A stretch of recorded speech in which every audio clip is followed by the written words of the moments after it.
Demam ngantuk lahir dari lenguh yang patah, tak bersuara, tapi dunia pun resah. Jarinya menari di udara yang basah, memanggil Geroh, senjata purba yang pasrah. Di antara retakan frekuensi dan kabut karnaval Geroh yang tak pernah benar-benar usai, ada satu makhluk yang berjalan dengan mata sayu, seolah mimpi lebih nyata dari realita. Ia tidak sedang ngelindur, ia menggenggam tidur.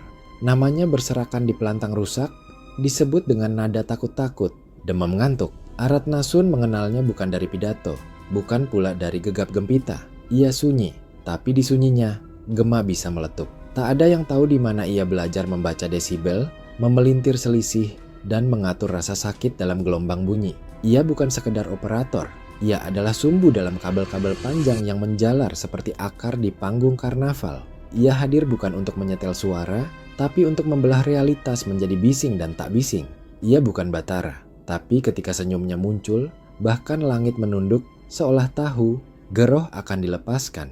Menurut masyarakat Aratnasun, ia bukan sekedar entitas. Ia adalah gangguan frekuensi yang mengambil bentuk tubuh, berjalan seperti daging, tapi menatap seperti kabel grounding yang patah. Di tengah pesta, ia tampak seperti pinggiran.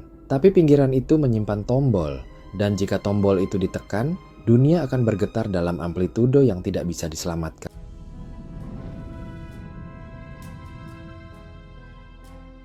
Geroh bukan sekadar alat, ia adalah reruntuhan zaman yang disimpan dalam bentuk suara. Tak semua bisa menyentuhnya, tak semua sanggup mendekat, tapi demam mengantuk.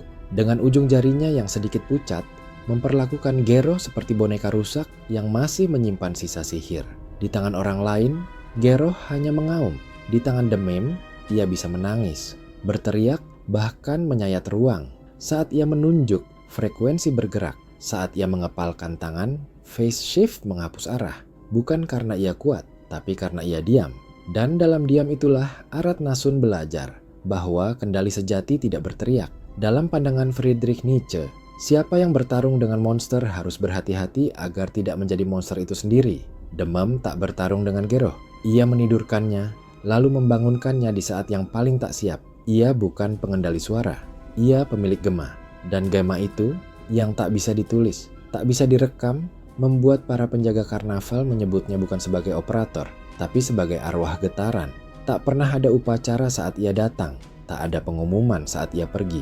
Tapi di belakang semua yang pecah dan nyaring, ada garis halus yang selalu dilintasi jari telunjuknya. Dan dari garis itu, semua panggung menjadi ladang kebisingan.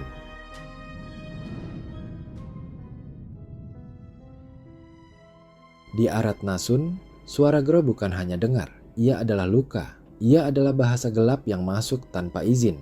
Tapi demam mengantuk tak pernah bicara. Ia tak perlu. Satu gerakan jarinya bisa membuat lapisan langit bergidik. Tak ada kata, hanya perintah senyap. Dan dunia menunduk. Ia bukan penyulut, ia pengatur badai. Di tangannya, frekuensi tak lagi bebas.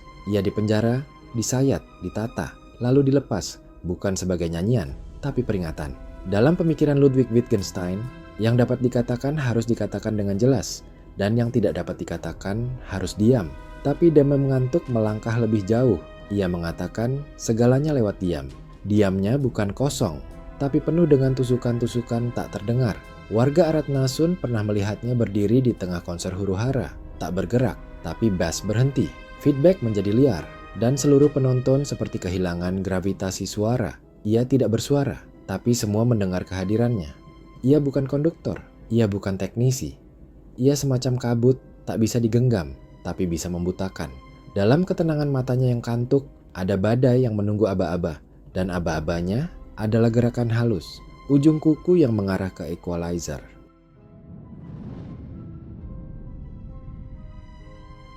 Di saat makhluk lain menutup telinga dari deru dan gesekan Geroh, Demem mengantuk membuka alisnya perlahan. Satu kerutan di dahinya bisa membedakan 3 desibel yang hilang arah. Ia tak melihat bunyi sebagai gelombang. Ia membacanya, seperti warga biasa membaca potongan puisi di pagar rumah. Baginya, bising bukan gangguan. Ia peta, ia sandi, ia dunia gelap yang menanti diterjemahkan. Dan Demem adalah penerjemah yang tak butuh alat bantu. Dalam pandangan Jean-Paul Sartre, kesadaran adalah keberadaan yang menyadari dirinya sendiri. Demem mengantuk tidak hanya sadar atas dirinya. Ia sadar atas frekuensi-frekuensi yang bahkan belum dilahirkan. Ia tak menunggu suara menjadi nyata. Ia menangkapnya di rahim ketidaksadaran. Pernah, seorang teknisi muda mencoba meniru gerakannya, mengerutkan dahi, menatap light meter. Tapi yang terjadi justru feedback liar menghancurkan monitor panggung. Karena bukan gerakan yang bekerja, tapi keheningan yang ditanam dalam tubuh. Ia bukan penonton, bukan pengamat. Ia adalah ruang di antara noise dan nada. Ia tahu kapan dentum itu berbohong dan kapan bisik itu menyimpan ancaman. Demam tak butuh gelar.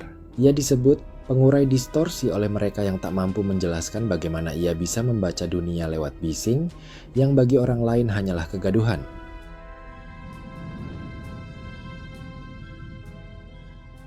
Mikrofon bisa retak, speaker bisa jebol, tapi demam ngantuk tak pernah menyentuh keduanya. Ia berdiri jauh di balik panggung, hanya menunjuk. Dan tiba-tiba, volume naik, frekuensi berubah, panggung terguncang. Jemarinya lebih fasih dari seluruh pengatur suara di Arat Nasun. Ia mengepal mixer, dan bass menunduk. Ia meletakkan telapak di atas fader, dan semua treble seperti disedot keluar dari ruang. Geroh pun, yang dulunya liar, kini bergerak seperti mesin yang patuh pada batin. Menurut Martin Heidegger, teknologi bukanlah alat, tapi cara mengungkapkan dunia. Maka Demem bukan sekadar teknolog, ia pengungkap. Ia menunjukkan bahwa dunia bisa dibentuk dari frekuensi, bahwa kehendak bisa disisipkan dalam delay, bahwa kontrol tidak selalu berasal dari otoritas. Kadang hanya dari ujung kuku yang menyentuh slider. Banyak yang mencoba mempelajari equalizer seperti ia lakukan. Tapi mereka lupa, yang diatur bukan hanya bunyi, tapi rasa. Dan rasa itu lahir dari tubuh yang tak butuh latihan, hanya luka. Jemarinya adalah kode. Setiap gerak adalah notasi sunyi yang ditulis di udara. Ia bisa meredam penonton atau menyalakannya seperti api. Bukan dengan tombol, tapi dengan detak-detak saraf yang sudah lama berdamai dengan dentuman.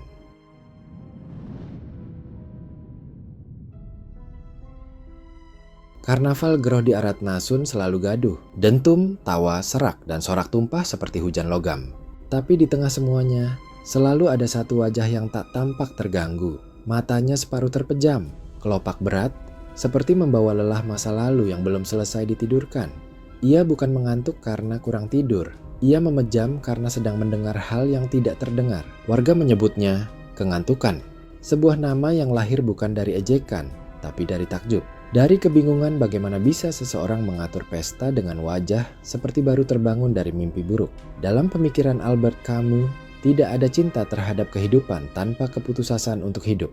Maka Demem mengantuk, dalam kantuknya yang purba, adalah cinta yang pasrah. Ia tak menolak bising, ia hanya menundukkan kepala seolah tahu. Semua suara hanya akan jadi sunyi jika diberi cukup waktu. Anak-anak menirunya sebagai lelucon. Tapi ketika konser benar-benar pecah dan ia membuka mata setengah, semua tawa larut. Karena dari mata yang sayu itulah datang pertanda, geroh akan dibuka. Dan bukan suara yang keluar, tapi luka bunyi yang melukai udara. Nama ngantuk bukan olokan, itu gelar. Gelar bagi entitas yang sudah menembus batas antara tidur dan kontrol, antara rileks dan dominasi. Ia tidak tidur, ia menyembunyikan badai di balik kelopaknya.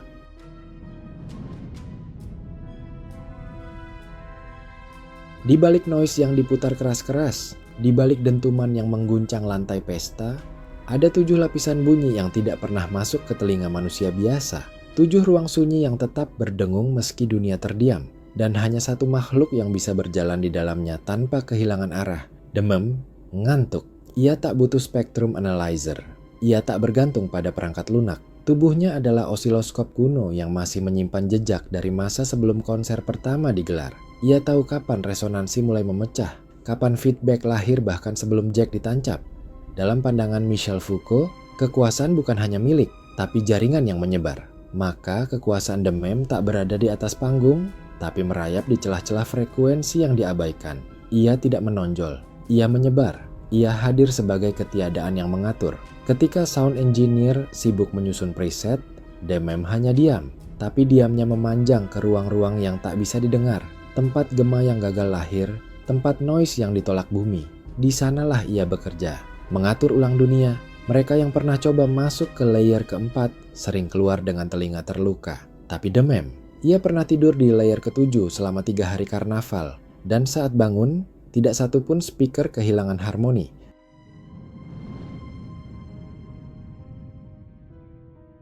Ia berdiri tanpa alat bantu. Tak ada kabel menggantung dari telinganya, tak ada receiver di pinggang, tak ada frekuensi pribadi yang diamankan. Tapi Demam mengantuk tahu dengan presisi yang tak manusiawi, mana Twitter yang mulai lemah, mana kabel yang mulai berdengung di bawah lantai yang retak. Ia tahu bukan dari bunyi, tapi dari getar kecil yang menempel di pori-pori udara. Dalam pemikiran Rumi, keheningan adalah bahasa kehendak. Semua yang lain hanyalah terjemahan buruk. Maka Demam menjadi penerjemah utama dari yang tak diucapkan. Ia memejamkan mata bukan untuk lepas dari realitas, tapi untuk tenggelam lebih dalam ke dalam anatomi sunyi. Ketika yang lain panik karena feedback muncul tiba-tiba, Demam hanya menghela napas. Ia tahu dari mana asalnya. Dari satu solder yang melemah, dari satu serabut kabel yang mulai lelah. Tak ada peta, tapi tubuhnya adalah kompas.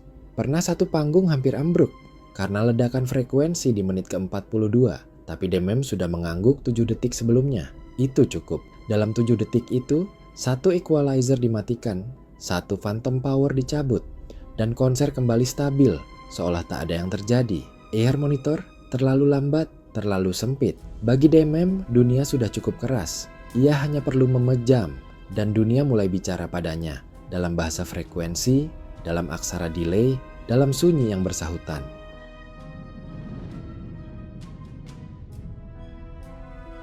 Banyak operator mengandalkan gesture tangan. Ada yang berteriak, ada yang memberi aba-aba lampu. Tapi Demam mengantuk cukup mengerahkan satu hal, senyum. Dan senyum itu bukan tanda damai, melainkan pertanda halus yang hanya bisa dipahami mereka yang sudah pernah kehilangan pendengaran. Saat bibirnya terangkat, para penonton mulai siaga. Mereka merapatkan hoodie, sebagian menutup telinga. Karena itu berarti satu hal, Geroh akan dilepas, bukan dalam bentuk nada, tapi bising vulgar yang mengoyak tubuh. Suara yang bukan suara, tapi semacam kabut berduri. Dalam pemikiran Slavoj Žižek, kekerasan paling radikal justru sering tampil sebagai kebisuan yang elegan. Dan Demam adalah kekerasan itu, dibungkus kelembutan brutal, hadir sebagai mimik yang vulgar. Senyumnya bukan keramahan. Itu adalah hitungan mundur. Banyak yang terlambat membaca pertanda. Mereka tertawa, mengira itu lelucon. Lalu Geroh dilepas, dan gelombang bunyi menghantam dada seperti hantaman laut tua. Di saat yang sama, Demam masih tersenyum, seolah tak ada yang terjadi.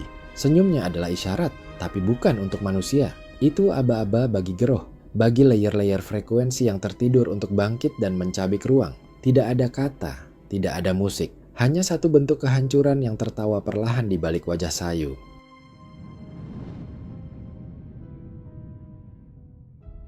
Tak ada yang tahu kemana, Demam mengantuk pergi setelah karnaval Geroh usai. Ia tak pernah terlihat pulang, tak pernah terlihat naik kendaraan. Ia seperti gema yang melewati lorong tanpa dinding, lalu larut dalam decrescendo yang tak sempat dicatat teknisi. Ia bukan babat, ia terlalu nyata untuk disebut mitos, tapi terlalu asing untuk dianggap manusia. Arat Nasun mencatat namanya di belakang flyer, di kabel panggung, di dentum yang tertinggal. Tapi tak satu pun dari mereka yang benar-benar mengenalnya. Dalam pandangan Heraklitus, segala sesuatu mengalir dan tidak ada yang tinggal tetap. Maka Demam adalah aliran itu sendiri. Ia datang bukan untuk menetap, tapi untuk mengoyak sejenak keteraturan bunyi, lalu lenyap kembali ke pusaran tempat semua frekuensi tidur. Beberapa orang berkata ia hanya ilusi yang diciptakan speaker yang kepanasan. Yang lain percaya ia adalah sisa dari frekuensi purba yang tersesat dalam tubuh manusia. Tapi tak ada yang tahu pasti, dan mereka yang mencoba mencari selalu tersesat dalam noise-nya sendiri. Di panggung yang telah kosong, hanya tersisa satu feedback kecil, seperti bisikan yang tak ingin benar-benar usai. Demam mengantuk tak larut, ia hanya tidak ditemukan lagi. Di ujung malam, ia masih menunggu, bukan terang, tapi batas yang semu. Geroh membeku dalam denyut waktu, dan Demam menjadi bayangan dari ragu.